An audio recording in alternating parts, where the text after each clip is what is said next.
scurried to undermine the enemy imperial power.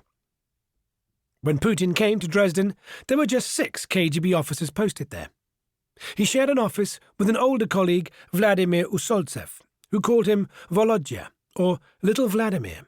And every day he took his 2 young daughters to German kindergarten from the nondescript apartment buildings he lived in with his wife, Lyudmila, and the other KGB officers. It seemed a humdrum and provincial life, far away from the cloak-and-dagger drama of East Berlin on the border with the West.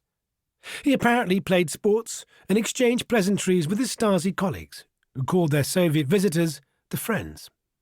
He engaged in small talk on German culture and language with Horst Jämlich, the affable special assistant to the Dresden Stasi chief, who was the fixer-in-chief, the lieutenant colonel who knew everyone in town and was in charge of organizing safe houses and secret apartments for agents and informants and for procuring goods for the Soviet friends. He was very interested in certain German idioms. He was really keen on learning such things, Jämlich recalled. He'd seemed a modest and thoughtful comrade. He never pushed himself forward. He was never in the front line, he said. He'd been a dutiful husband and father. He was always very kind. But relations between the Soviet spies and their Stasi colleagues was sometimes fraught. And Dresden was far more than the East German backwater it may have appeared to be. For one thing, it was on the front line of the smuggling empire that for a long time served as life support for the GDR's economy. As the home of Robotron, the biggest electronics manufacturer in East Germany, producing mainframe and personal computers and other devices, it was central to the Soviet and GDR battle to illicitly obtain the blueprints and components of Western high-tech goods, making it a key cog in the Eastern Bloc's bitter and failing struggle to compete militarily with the rapidly developing technology of the West. In the 70s, Robotron had successfully cloned the West's IBM, and it had developed close ties with West Germany's Siemens. Most of the East German high-tech smuggling came through Dresden, said Franz Sedelmeier, a West German security consultant who later worked with Putin in St. Petersburg and started out in the 80s in the family business in Munich, selling arms to NATO in the Middle East. Dresden was a centre for this black trade. It was also a centre for the Kommerzielle Koordinierung, a department within the East German Foreign Trade Ministry that specialized in smuggling operations for high-tech goods under embargo from the West. They were exporting antiques and importing high-tech. They were exporting arms and importing high-tech, said Sedelmeier. Dresden was always important for the microelectronics industry, said Horst Jämlich. The espionage unit, headed by East Germany's legendary spy master Markus Wolf, did a lot for this, added Jämlich. He remained tight-lipped, however, on what exactly they did. The Dresden Stasi Foreign Intelligence Chief, Herbert Kohler, served at the same time as head of its Information and Technology Intelligence Unit, a sign of how important smuggling embargoed goods was for the city. Ever since Germany was carved up between East and West in the aftermath of World War II, much of the Eastern Bloc had relied on the black market and smuggling to survive. The Soviet Union's coffers were empty after the ravages of the war, and in East Berlin, Zurich and Vienna, organized crime groups worked hand-in-hand with the Soviet security services to smuggle cigarettes, alcohol, diamonds and rare metals through the black market to replenish the cash stores of the security services of the Eastern Bloc. Initially, the black market trade had been seen as a temporary necessity, the communist leaders justifying it to themselves as a blow against the foundations of capitalism. But when in 1950 the West united against the Soviet-controlled bloc to place an embargo on all high-tech goods that could be used for military means, smuggling became a way of life. The free choices of capitalism and the drive for profit in the West were fueling a boom in technological development there. By comparison, the planned socialist economy of the Eastern Bloc was frozen far behind. Its enterprises were bound only to meet annual production plans. Its workers and scientists left to procure even the most basic goods through informal connections on the grey market. Isolated by the Iron Curtain, smuggling became the only way for the Eastern Bloc to keep up with the rapidly developing achievements of the capitalist West. The East German Foreign Trade Ministry set up the Kommerzielle Koordinierung, appointing the garrulous Alexander Schalk-Golodowski as its chief. Its mission was to earn illicit hard currency through smuggling, to bankroll the Stasi acquisition of embargoed technology. The Koko, as it was known, answered first to Markus Wolf's Stasi espionage department, but then became a force unto itself. A string of front companies was set up across Germany, Austria, Switzerland and Liechtenstein, headed by trusted agents, some with multiple identities, who brought in vitally needed hard currency through smuggling deals and the sale of illicit arms to the Middle East and Africa. All the while, the Soviet masters sought to keep a close eye on these activities. The KGB could access all the embargoed high-tech blueprints and goods collected by the Stasi. Often the Stasi complained that the intelligence gathering was a one-way street. At the time Putin arrived in Dresden, West Germany was becoming ever more important as a source of high-tech goods. The KGB was still recovering from a major blow in the early 80s, when Vladimir Vetrov, an officer in its Directorate T, which specialized in procuring Western scientific and technological secrets, offered his services to the West. Vetrov handed over the names of all the KGB's 250 officers working on Line X, the smuggling of technology, in embassies across the world, as well as thousands of documents which provided a breakdown of the Soviets' industrial espionage efforts. As a result, 47 agents were expelled from France, while the US began to develop an extensive program to sabotage the Soviets' illicit procurement networks. The KGB was doubling down on its efforts in Germany, recruiting agents in companies including Siemens, Bayer, Messerschmitt, and Thyssen. Putin was clearly involved in this process, enlisting scientists and businessmen who could assist in the smuggling of Western technology into the Eastern Bloc. Robotron's status as the biggest electronics manufacturer in East Germany made it a magnet for visiting businessmen from the West. I know that Putin and his team worked with the West, that they had contacts in the West, but mostly they recruited their agents here, said Putin's Stasi colleague Jämlich. They went after students before they left for the West. They tried to select them and figure out how they could be interesting for them. But Jämlich was far from aware of all the operations of his KGB friends, who frequently went behind the backs of their Stasi comrades when recruiting agents, including in the Stasi itself. Jämlich, for instance, claimed he'd never heard that Putin used a cover name for sensitive operations. But many years later, Putin told students he'd adopted several technical pseudonyms for foreign intelligence operations at that time. One associate from those days said Putin had called himself Platov, the cover name he'd first been given in the KGB training academy. Another name he reportedly used was Adamov, which he'd taken in his post as head of the House of Soviet-German Friendship in the neighbouring city of Leipzig. One of the Stasi operatives Putin worked closely with was a short, round-faced German, Matthias Warnig, who was later to become an integral part of the Putin regime. Warnig was part of a KGB cell organised by Putin in Dresden under the guise of a business consultancy, one former Stasi officer recruited by Putin later said. In those days, Warnig was a hotshot, said to have recruited at least 20 agents in the 1980s to steal Western military rocket and aircraft technology.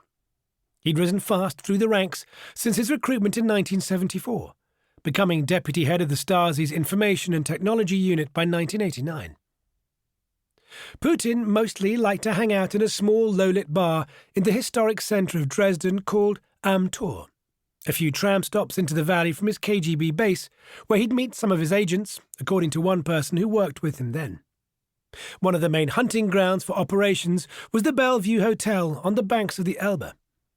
As the only hotel in the city open to foreigners, it was an important hive for recruiting visiting Western scientists and businessmen. The hotel was owned by the Stasi's Department of Tourism, and its palatial restaurants, cosy bars and elegant bedrooms were fitted out with hidden cameras and bugs. Visiting businessmen were honey-trapped with prostitutes, filmed in their rooms and then blackmailed into working for the East. Of course, it was clear to me we used female agents for these purposes. Every security service does this. Sometimes women can achieve far more than men, said Jämlich with a laugh. We may never know if Putin took his hunt further afield into the West. We cannot trust the authorized accounts of his KGB contemporaries. He himself has insisted he'd never done so, while his colleagues like to tell instead of the long, lazy tourist trips they took to neighbouring East German towns. But one of Putin's chief tasks was gathering information on NATO, the main opponent. And Dresden was an important outpost for recruiting in nearby Munich and in Baden-Württemberg, 500 kilometres away, both home to US military personnel and NATO troops. Many years later, a Western banker told me the story of his aunt, a Russian princess Tatiana von Metternich, who'd married into the German aristocracy and lived in a castle near Wiesbaden, West Germany, where the US Army had its main base. She'd told her nephew how impressed she'd been by a young KGB officer, Vladimir Putin, who had visited her in her home and taken confession religiously despite his background in the KGB. While Putin operated under the radar in the background, the ground was beginning to shift beneath his feet. Parts of the KGB leadership were becoming ever more cognizant of the Soviet Union's flagging capacity in the struggle against the West, and had quietly begun preparing for a different phase.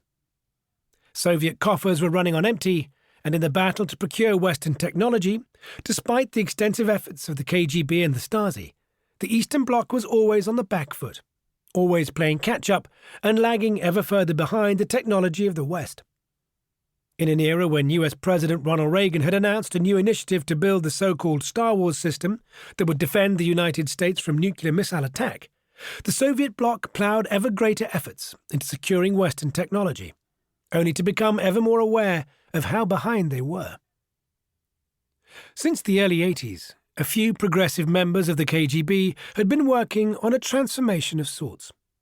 Ensconced in the Institute for World Economy in Moscow, they began working on reforms that could introduce some elements of the market to the Soviet economy in order to create competition, yet retain overall control.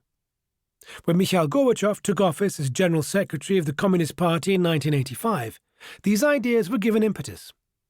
Gorbachev launched the political and economic reforms of glasnost and perestroika, which aimed for a gradual loosening of control over the country's political and economic system. Throughout the Eastern Bloc, the mood of protest was rising against the repression of communist rulers, and Gorbachev pressed his colleagues across the Warsaw Pact to pursue similar reforms as the only way to survive and stay ahead of the tide of resentment and dissent. Aware that a collapse could nevertheless be on its way, a small handful of KGB progressives began preparing for a fall. As if seeing the writing on the wall, in 1986, Markus Wolf, the Stasi's venerated spy master, resigned, ending his reign over East Germany's feared foreign intelligence unit, the Hauptverwaltaufklärung, where for more than 30 years he'd ruthlessly run operations for the Stasi. Known for his ability to relentlessly exploit human weaknesses to blackmail and extort agents into working for him. Under his watch, the HVA had penetrated deep into the West German government and had turned numerous agents thought to be working for the CIA. But now he'd somehow suddenly dropped all that. Officially, he was helping his brother Konrad write his memoirs of their childhood in Moscow. But behind the scenes, he too was preparing for change. He began working closely with the progressive perestroika faction in the KGB, holding secret meetings in his palatial Berlin flat to discuss a gradual liberalization of the political system. The plans they spoke of were similar to the glasnost reforms Gorbachev had launched in Moscow, where informal political movements were gradually being allowed to emerge and media constraints were being relaxed. But though the talk was of democracy and reform, the plan was always for the security services to remain in control behind the scenes. Later it turned out that Wolf had secretly remained on the Stasi payroll throughout. Ever more aware of the risks of communist collapse, in the mid-80s the KGB quietly launched Operation Lutsch to prepare for a potential regime change ahead. Wolf was kept fully aware of it, but his successor as head of the Stasi foreign intelligence arm was not. In August 1988, the KGB sent a top official, Boris Laptev, to the imposing Soviet embassy in East Berlin to oversee it. Officially, Laptev's mission was to create a group of operatives who would work secretly in parallel with the official KGB residency to penetrate East German opposition groups. We had to collect information on the opposition movement and put the brakes on any developments and prevent any moves towards German reunification, he later said. But in fact, as the anti-communist protest grew and the futility of such efforts became ever clearer, his mission became almost the opposite of that. The group instead began to focus on creating a new agent network that would reach deep into the second and third tier of political circles in the GDR. They were looking for agents who could continue to work undercover for the Soviets, even in a reunified Germany, untainted by any leadership role before the collapse. The signs are that Putin was enlisted to play a part in this process. In those days, he served as party secretary, a position that would have put him in frequent contact with Dresden's SED chief, Hans Modrow. The KGB appear to have hoped that they could cultivate Modrow as a potential successor to the long-serving East German leader Erich Honecker, apparently even believing he could lead the country through modest perestroika-like reforms. Vladimir Khrushchev, the KGB foreign intelligence chief, paid a special visit to Modrow in Dresden in 1986. But Honecker had refused to step down until the bitter end, forcing the KGB to dig deeper to recruit agents who would continue to act for them after the fall of the Eastern Bloc. Khrushchev would always insist that he never met Putin then, and to deny that Putin played any part in Operation Lutsch, as did Markus Wolf. But the West German equivalent of MI5, the Bundesverfassungsschutz, believed the reverse. They later questioned Horst Jämlich for hours on what Putin had been up to then. Jämlich suspected that Putin had betrayed him. They tried to recruit people from the second and third tier of our organization. They went into all organs of power, but they didn't contact any of the leaders or the generals. They did it all behind our backs. Other parts of the Stasi also began secretly preparing. In 1986, Stasi chief Erich Mielke signed off on plans for a squad of elite officers, the Offiziere im besonderen Einsatz, to remain in power in case the rule of the SED suddenly came to an end. The most important phase of securing the Stasi's future began when they started moving cash via their smuggling networks through a web of firms into the West, in order to create secret cash stores to enable them to maintain operations after the fall. A senior German official estimated that billions of West German marks were siphoned out of East Germany into a string of front companies from 1986. Putin's Dresden was a central hub for these preparations. Herbert Kohler, the head of the Dresden HVA, was closely involved in the creation of some of these front companies, so-called operative firms that were to hide their connections with the Stasi and store black cash to allow Stasi networks to survive following a collapse. Kohler worked closely with an Austrian businessman named Martin Schlaf, who'd been recruited in the early 80s by the Stasi. Schlaf was tasked with smuggling embargoed components for the construction of a hard disk factory in Thüringen near Dresden.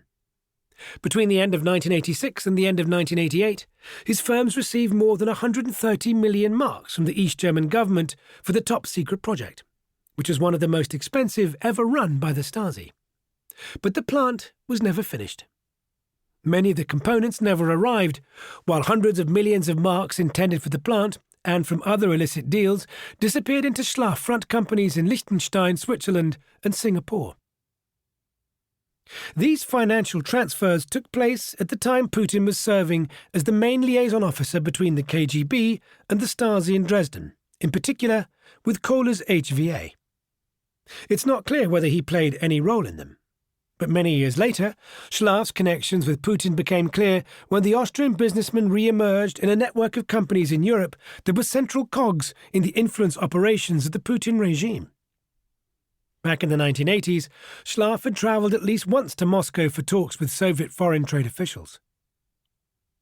Most of what Putin did during the Dresden years remains shrouded in mystery, in part because the KGB proved much more effective than the Stasi at destroying and transferring documents before the collapse.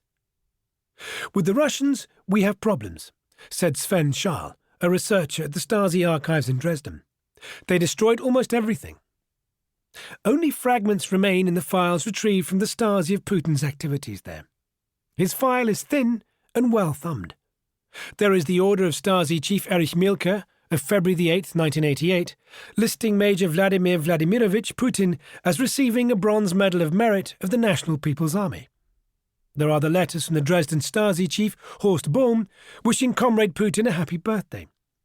There is the seating plan for a dinner celebrating the 71st anniversary of the Cheka, the original name for the Soviet secret police, on January the 24th, 1989. There's the photograph marking the visit of more than 40 Stasi, KGB and military officers to the 1st Guards Tank Army Museum. Putin peeps out, almost indistinguishable among the grey mass of men.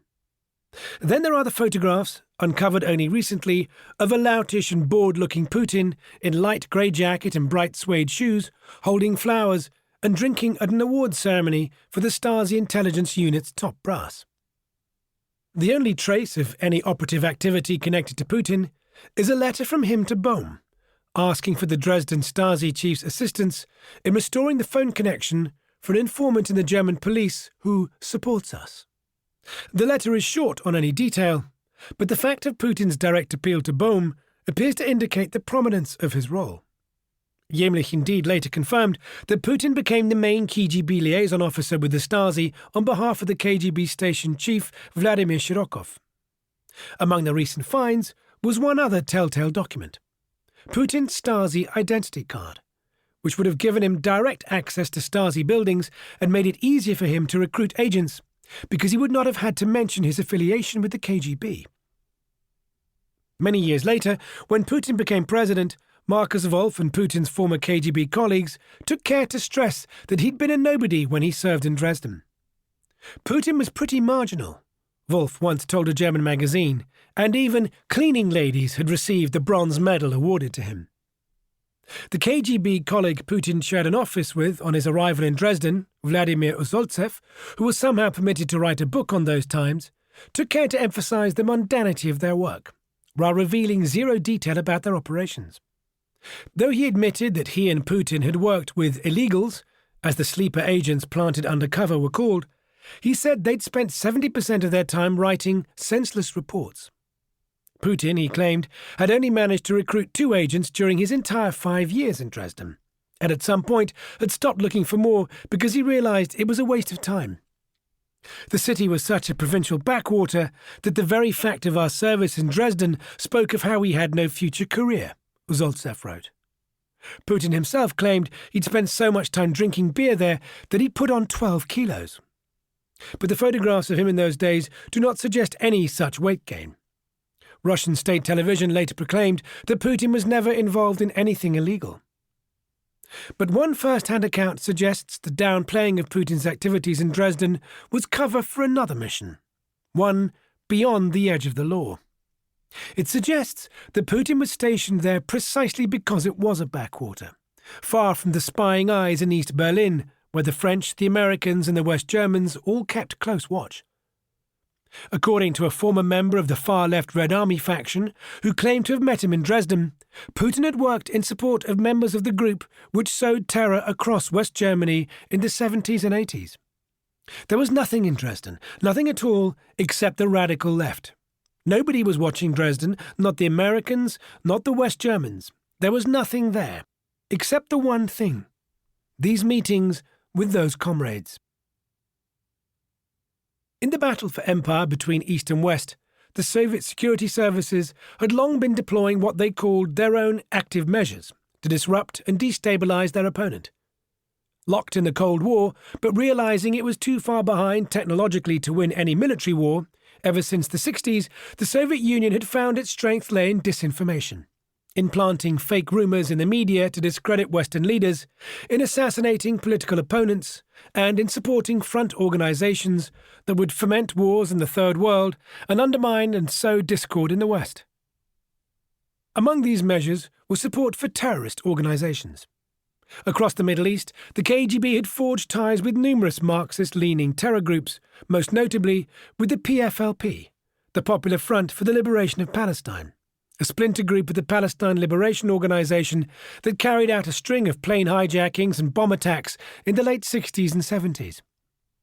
Top-secret documents retrieved from the archives of the Soviet Politburo illustrate the depth of some of these connections.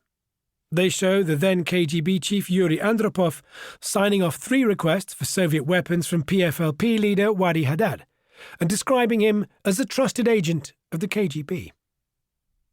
In East Germany, the KGB actively encouraged the Stasi to assist in its political activities in the Third World. In fact, support for international terrorism became one of the most important services the Stasi rendered to the KGB. By 1969, the Stasi had opened a clandestine training camp outside East Berlin for members of Yasser Arafat's PLO. Markus Wolf's Stasi Foreign Intelligence Unit became deeply involved in working with terrorist groups across the Arab world, including with the PFLP's notorious Carlos Ramirez Sanchez, otherwise known as Carlos the Jackal. Stasi military instructors set up a network of terrorist training camps across the Middle East. And when, in 1986, one Stasi counterintelligence officer, horrified at the mayhem that was starting to reach German soil, tried to disrupt the bombing plots of a group of Libyans that had become active in West Berlin, he was told to back off by Stasi chief Erich Mielke. "America is the arch-enemy," Mielke had told him. "We should concern ourselves with catching American spies and not bother our Libyan friends." Weeks later, a bomb went off at the La Belle discotheque in West Berlin, popular with American soldiers, killing 3 US servicemen and 1 civilian, and injuring hundreds more. It later emerged that the KGB had been aware of the activities of the bombers and knew exactly how they'd smuggled their weapons into Berlin. Apparently, all methods were to be permitted in the fight against the US imperialists. One former KGB general who defected to the US, Oleg Kalugin, later called these activities the heart and soul of Soviet intelligence. The former head of Romania's Foreign Intelligence Service, Ion Mihai Pacepa, who became the highest-ranking Eastern Bloc intelligence officer to defect to the US, had been the first to speak openly about the KGB's operations with terrorist groups. Pacepa wrote of how the former head of the KGB's foreign intelligence, General Alexander Sakharovsky, had frequently told him, "In today's world, when nuclear arms have made military force obsolete, terrorism should become our main weapon." Pacepa also stated that KGB chief Yuri Andropov had launched an operation to stoke anti-Israeli and anti-US sentiment in the Arab world. At the same time, he said, domestic terrorism was to be unleashed in the West. West Germany had been on edge ever since the far-left militant Red Army faction, also known as the Baader-Meinhof Group, after its early leaders Andreas Baader and Ulrike Meinhof, launched a string of bombings, assassinations, kidnappings and bank robberies in the late 1960s. In the name of toppling the country's imperialism and monopoly capitalism, they'd killed prominent West German industrialists and bankers, including the head of Dresdner Bank in 1977, and had bombed US military bases, killing and injuring dozens of servicemen. But by the end of the 70s, when the West German police stepped up a campaign of arrests, the Stasi began providing safe haven in the East to members of the group. They harboured not just one, but 10 of them. They lived in cookie-cutter buildings around Dresden, Leipzig and East Berlin, said the German security consultant Franz Sedelmeier. The Stasi provided them with false identities and also ran training camps. For 4 years, from 1983 to 1987, one of their number, Inge Fiet, had lived under a false name in a Dresden suburb, until one of her neighbours travelled to West Berlin and saw her face on a wanted poster there. She was one of West Germany's most wanted terrorists, known as the Grandma of Terrorism, accused of participating in the attempted assassinations of a NATO commander-in-chief and the commander-in-chief of US forces in Europe, General Frederick Krösen. Initially, after the fall of the wall, the West German authorities believed the Stasi provided only refuge and false identities to the Red Army faction members. But as prosecutors continued to investigate the Stasi's role, they found evidence of a much deeper collaboration. Their investigation led to the arrest and indictment of 5 former Stasi counter-terrorism officers for conspiring with the group to bomb the US Ramstein army base in 1981 and attempting to kill General Krösen. Stasi chief Erich Mielke was indicted on the same charges. One former Red Army faction member emerged to tell how the group would frequently be used by the Stasi to transport weapons to terrorists in the Arab world.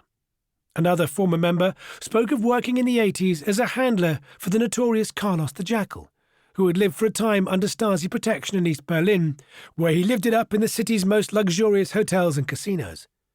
Inge Fiet later confessed that she'd attended a training camp in East Germany to prepare for the 1981 attack on General Krösen. But amid the tumult of German reunification, there was no political will to root out the evils of the GDR's past and bring the Stasi men to trial. The 5-year statute of limitations on those charged with collaboration with the Red Army faction was deemed to have passed, and the charges dropped away. The memory of their crimes faded, while the KGB's involvement with the Red Army faction was never investigated at all. But all the while, the Soviets had overseen the operations of the Stasi, with liaison officers at every command level. At the highest level, KGB control was so tight that, according to one former Red Army faction member, Mielke wouldn't even fart without asking permission in Moscow first. The GDR could do nothing without coordination with the Soviets, said a defector from the senior ranks of the Stasi. This was the environment Putin was working in, and the story that the former Red Army faction member had to tell about Dresden fitted closely with that. According to him, in the years that Putin served in East Germany, Dresden became a meeting place for the Red Army faction. Dresden was chosen as a meeting place precisely because there was no one else there, this former Red Army faction member said. In Berlin, there were the Americans, the French, and the British, everyone. For what we needed to do, we needed the provinces, not the capital. Another reason the meetings were held there was because Markus Wolf and Erich Mielke wanted to distance themselves from such activities. Wolf was very careful not to be involved.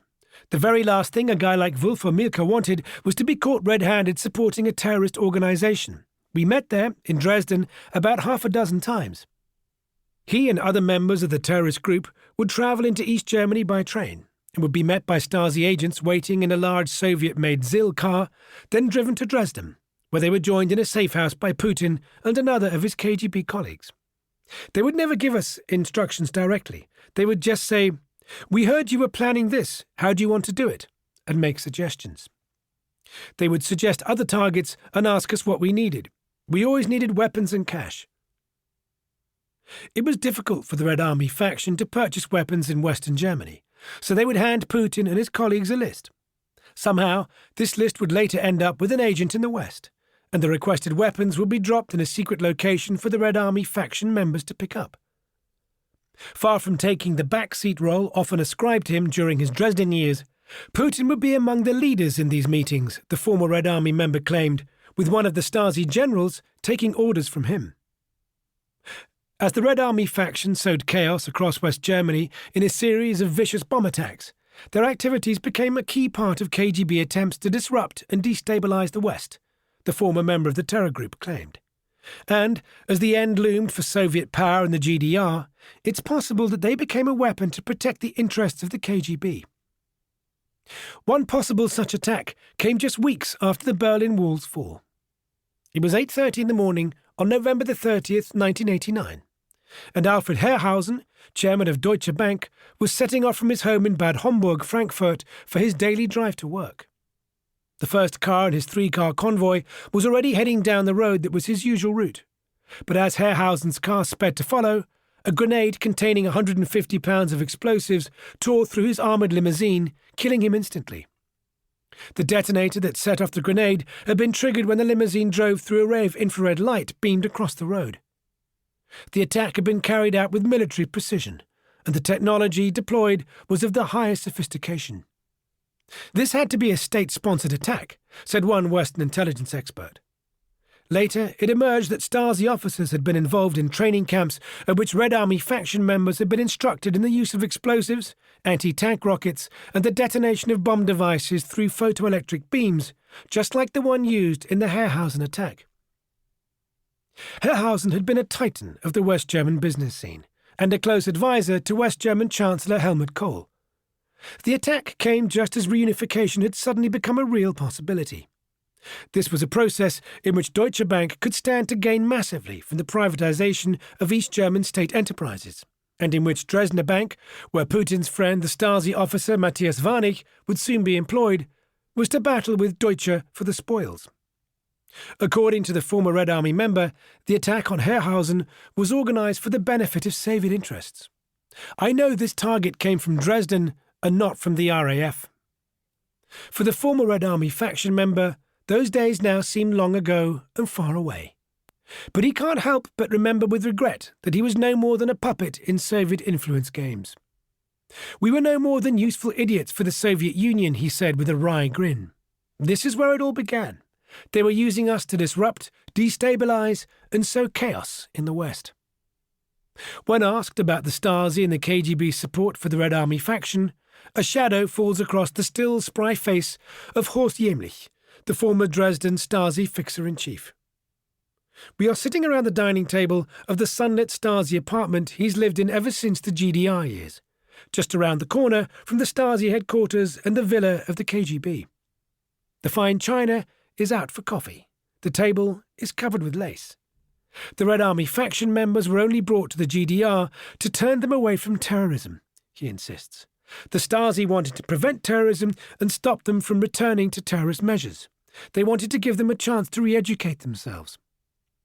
But when asked whether it was the KGB who were in fact calling the tune, whether it was Putin, who the Red Army faction members were meeting with in Dresden, and whether the order for the Herrhausen attack could have emanated from there, the shadow across his face becomes darker still. I don't know anything about this. When it was top secret, I didn't know. I don't know whether this involved the Russian Secret Service. If it is so, then the KGB tried to prevent that anyone knows about this material. They will have said that this is a German problem. They managed to destroy many more documents than us. The former Red Army faction member's story is near impossible to verify. Most of his former comrades are either in prison or dead. Others, allegedly involved in the meetings back then, have disappeared off the grid. But a close Putin ally from the KGB indicated that any such allegations were extremely sensitive, and insisted that no connection between the KGB and the Red Army faction or any other European terrorist group had ever been proved. And you should not try to do so, he added sharply. At the same time, however, the story he told about Putin's resignation from the security services raised a troubling question. According to this former KGB ally, Putin was just 6 months from qualifying for his KGB pension when he resigned. At 39, he was far younger than the official pension age of 50 for his rank of lieutenant colonel. But the KGB doled out early pensions to those who'd given special service in terms of risk or honor to the motherland. For those who were stationed in the United States, 1 year of service was considered as 1.5 years. For those who served time in prison, 1 year's service was considered 3. Was Putin close to gaining an early pension because 1 year's service counted as 2, as a result of the high risk involved in working with the Red Army faction? Many years later, Klaus Zuckold, one of Putin's recruits in the Stasi, offered some partial details of Putin's involvement in other active measures then. Zuckold, who defected to the West, told a German publication, Korrektiv, that Putin had once sought to obtain a study on deadly poisons that leave few traces, and planned to compromise the author of this study by planting pornographic material on him. It's not clear whether the operation ever got off the ground. Zuckold also claimed that Putin's activities included a role as the handler of a notorious neo-Nazi Rainer Sonntag, who was deported to West Germany in 1987 and who returned to Dresden after the wall's fall and stoked the rise of the far right. By the time I sought out Zuckold to ask him about Putin's alleged work with the Red Army faction, he had long gone to ground and didn't respond to interview requests. According to one person close to Western intelligence, he was under the special protection of the Bundesverfassungsschutz.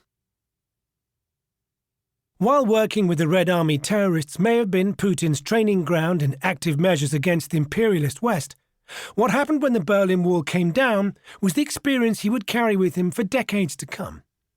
Though it had become ever clearer that the Eastern Bloc might not hold, that social unrest could tear it apart, and that the reverberations could reach into the Soviet Union itself, still Putin and the other KGB officers in Dresden scrambled to salvage networks amid the sudden speed of the collapse. In a moment, it was over. There was suddenly no one in command. The decades of struggle and covert spy games seemed done. The border was gone, overwhelmed by the outpouring of protests built up over so many years. Though it took another month for the protests to reach Dresden, when they came, Putin and his colleagues were only partially prepared. While the crowds massed in the bitter cold for 2 days outside the Stasi headquarters, Putin and the other KGB men barricaded themselves inside the villa. "We burned papers night and day," Putin said later. "We destroyed everything, all our communications, our lists of contacts and our agents' networks. I personally burned a huge amount of material. We burned so much stuff that the furnace burst." Towards evening, a few dozen protesters broke off and headed towards the KGB villa. Putin and his team found themselves almost abandoned by the nearby Soviet military base. When Putin called for reinforcements to protect the building, the troops took hours to arrive. He telephoned the Soviet military command in Dresden, but the duty officer merely shrugged. "We cannot do anything without orders from Moscow, and Moscow is silent." It seemed to Putin a betrayal of all they had worked for. The phrase, "Moscow is silent," rang through his head for a long time. One by one, the outposts of empire were being given up. The geopolitical might of the Soviet Union was collapsing like a house of cards. That business of Moscow is silent. I got the feeling then that the country no longer existed, that it had disappeared. It was clear the Union was ailing, and it had a terminal disease without a cure, a paralysis of power, Putin said later. The Soviet Union had lost its position in Europe. Although intellectually I understood that a position built on walls cannot last, I wanted something different to rise in its place. But nothing different was proposed. That's what hurt. They just dropped everything and went away. But not all was lost. Though the fierceness of the protests and the timing of the ensuing collapse appeared to have taken the KGB by surprise, parts of it, together with the Stasi, had been preparing for that day. Parts of the KGB had been planning for a more gradual transition in which they would retain an element of influence and control behind the scenes.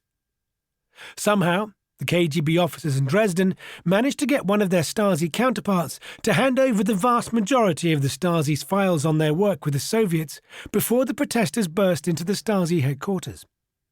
Putin's colleague from the earlier Dresden days, Vladimir Usoltsev, recounted that a Stasi officer handed over the files in their entirety to Putin.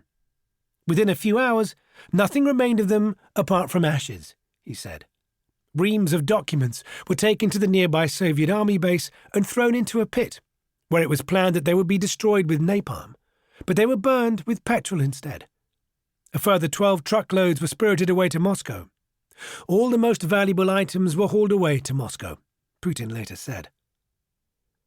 Over the next few months, as they prepared their exit from Dresden, they were provided with special cover from the powerful head of the KGB's illegals department, Yuri Drozdov, the legendary officer in charge of overseeing the KGB's entire global network of undercover sleeper agents. The Dresden station chief, Vladimir Shirokov, told of how Drozdov made sure he was watched over from 6 a.m. to midnight.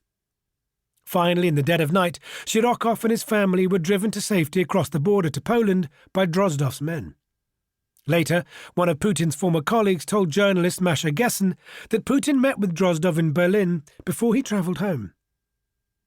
The Dresden KGB friends disappeared into the night, leaving little trace, abandoning their Stasi colleagues to face the people's wrath. It was a pressure Horst Bohm, the local Stasi chief, seemed unable to bear. In February the following year, he apparently took his own life while under house arrest. He didn't see any other way out, said Yemlich. To protect his house, he removed all the fuses and then he poisoned himself with gas. 2 other Stasi commanders in neighbouring regions were also reported to have killed themselves. What precisely they feared most, we may never know, as they died before they'd been questioned on their roles. But for the KGB, although they'd been forced to abandon their posts, some of their legacy at least had been left intact. Part of their networks, their illegals, remained hidden far away from scrutiny and sight. Much later, Putin would speak with pride of how his work in Dresden had mostly revolved around handling the illegal sleeper agents. These are unique people, he said. Not everyone is able to give up their life, their loved ones and relatives, and leave the country for many, many years to devote themselves to serving the fatherland. Only an elect can do this. After Hans Modrov, backed by the Soviets, took over as East Germany's interim leader that December, he quietly allowed the Stasi's foreign intelligence arm, the HVA, to liquidate itself. Untold assets disappeared in the process, while hundreds of millions of marks were siphoned off through the Liechtenstein and Swiss front companies of Martin Schlaff. Amid the jubilance of reunification, the voices of defectors from the Stasi to the West were rarely heard, but a few of them spoke out.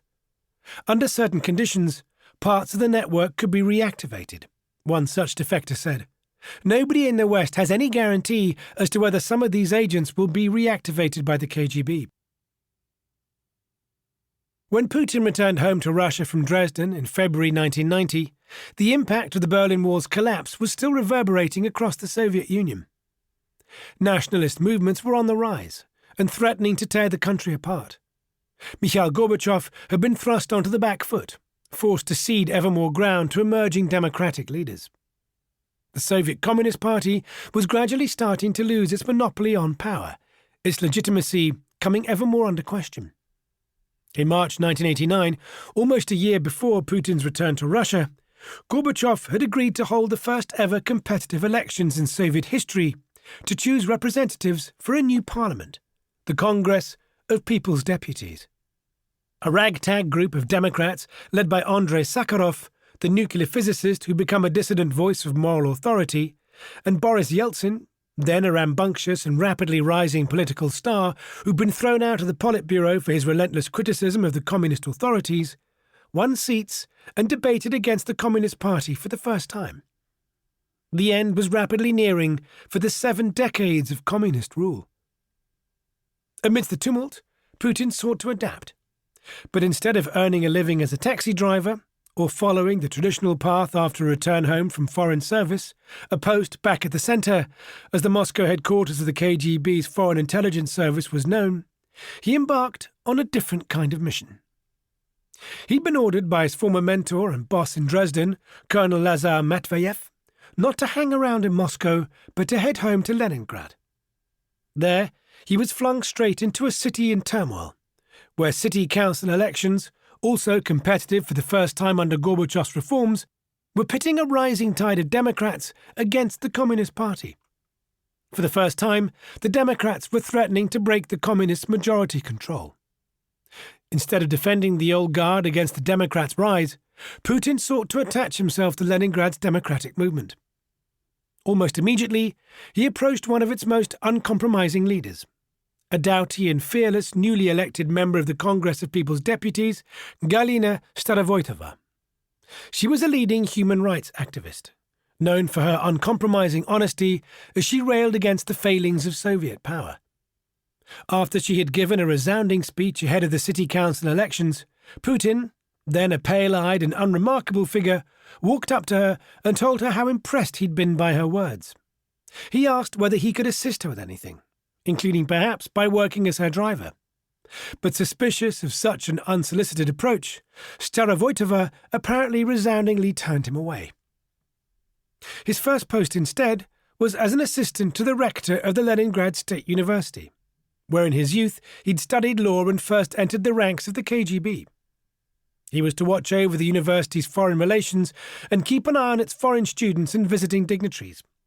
It seemed at first a sharp demotion from his Dresden post, a return to the most humdrum work reporting on foreigners' movements to the KGB. But it was no more than a matter of weeks before it landed him a position at the top of the country's democratic movement. Anatoly Sobchak was the university's charismatic professor of law. Tall, erudite and handsome, he'd long won students over with his mildly anti-government line, and had risen to become one of the new democratic movement's most rousing orators, appearing to challenge the party and the KGB at every turn. He was part of the group of independents and reformers that took control of the city council after the March 1990 poll, and by May he'd been appointed the council's chairman. Almost immediately, Putin was appointed his right-hand man. Putin was to be Sobchak's fixer, his liaison with the security services, the shadow who watched over him behind the scenes. From the start, the posting had been arranged by the KGB. Putin was placed there. He had a function to fill, said Franz Sedelmeier, the German security consultant who later worked with him. The KGB told Sobchak, "Here's our guy. He'll take care of you." The position in the law faculty had merely been a cover, said Sedelmeier, who believed that Sobchak himself had long been working unofficially with the KGB. The best cover for these guys was law degrees. Despite his democratic credentials and his blistering speeches against abuses of power by the KGB, Sobchak understood all too well that he would not be able to shore up political power without the backing of parts of the establishment. He was vain and foppish, and most of all, he wanted to climb. Along with hiring Putin, he'd also reached out to a senior member of the city's old guard, appointing a communist rear admiral of the North Sea Fleet, Vyacheslav Shcherbakov, as his first deputy in the Leningrad City Council.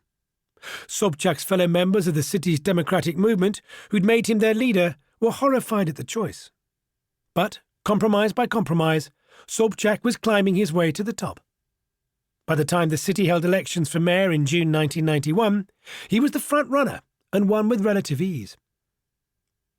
When that August a group of hardliners launched a coup against the Soviet leader, Sobchak relied on part of the old guard, in particular Putin and his KGB connections, to see himself and the city through a defiant stance against the attempted putsch without any bloodshed at all.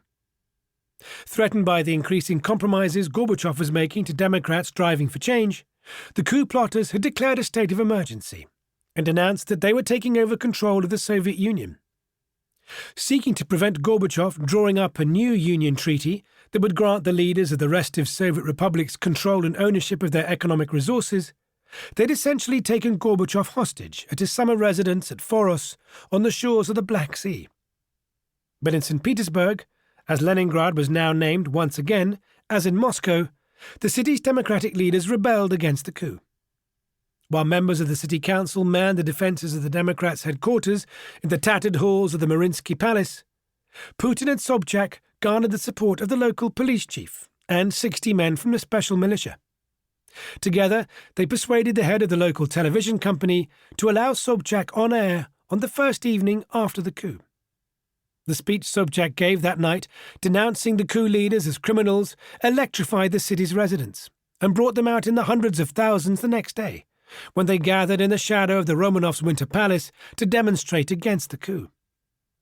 Sobchak rallied the crowd with powerful calls for unity and defiance. But in the main, he left the most vital and difficult mission to his deputies, Putin and Sherbakov.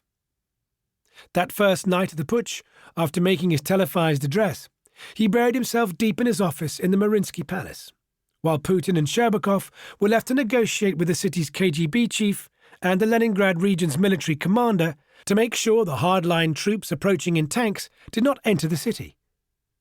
While Sobchak addressed the crowds gathered on the palace square the following day, Putin and Sherbakov's negotiations had stretched on, and when the tanks came to a rumbling halt that day at the city limits, Putin disappeared with Sobchak and a phalanx of special forces to a bunker deep beneath the city's main defense factory, the Kirovsky Zavod, where they could continue talks with the KGB and military chiefs in safety through an encrypted communication system. By the time Putin and Sobchak emerged from their bunker the next morning, the coup was over. The hardliners' bid to take power had been defeated. In Moscow, elite special units of the KGB had refused orders to fire on the Russian White House, where Boris Yeltsin, by then the elected leader of the Russian Republic, had amassed tens of thousands of supporters against the coup's bid to roll back the freedoms of Gorbachev's reforms. What remained of the legitimacy of the Communist Party was in tatters. The leaders of Russia's new democracy were ready to step up. Whatever his motives, Putin had helped them to be in a position to do so. All the while, true to his KGB training, Putin had reflected everyone's views back to them like a mirror. First those of his new so-called democratic master, and then those of the old guard establishment he worked with too. He would change his colours so fast you could never tell who he really was, said Sedlmayr. Chapter 2.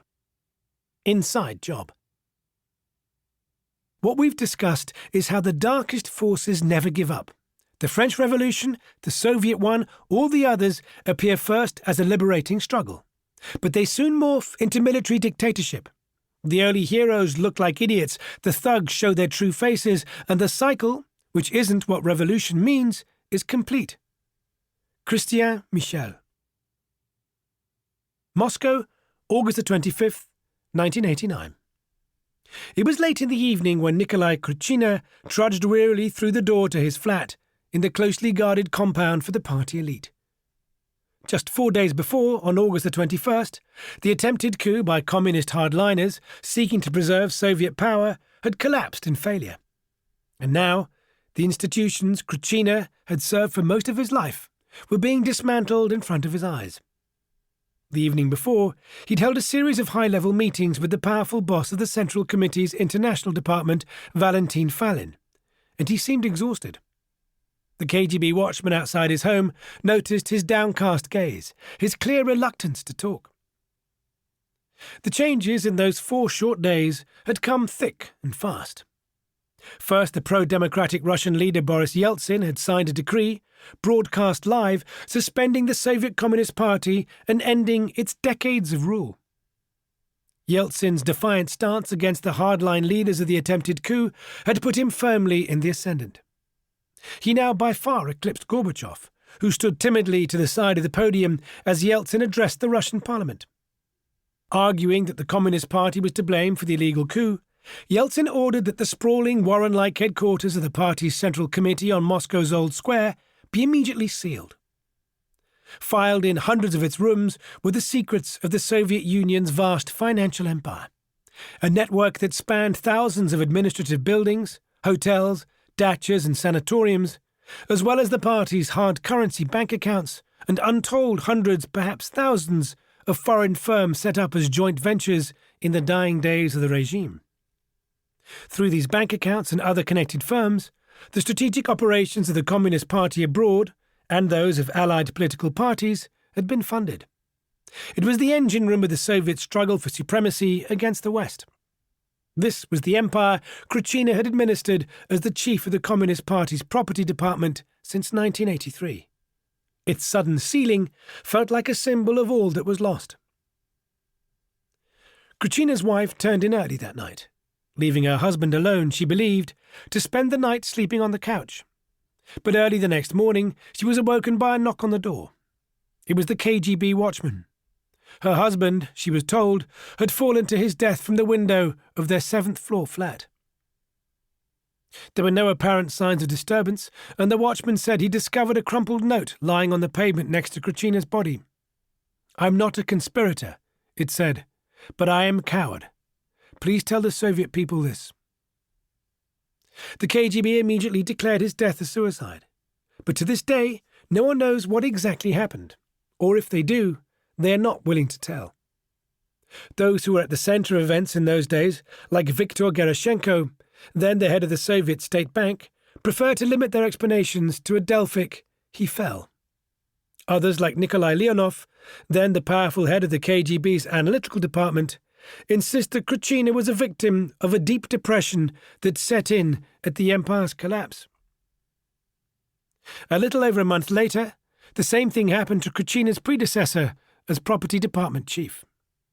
On the evening of October the 6th, Georgy Pavlov fell to his death from the window of his flat. His death, at the age of 81, was also recorded as a suicide. 11 days after Pavlov's death, another high-ranking member of the party's financial machine fell to his death from his balcony. This time, it was the American section chief of the Communist Party's international department, Dmitry Lisovolik. Again, it was recorded as a suicide.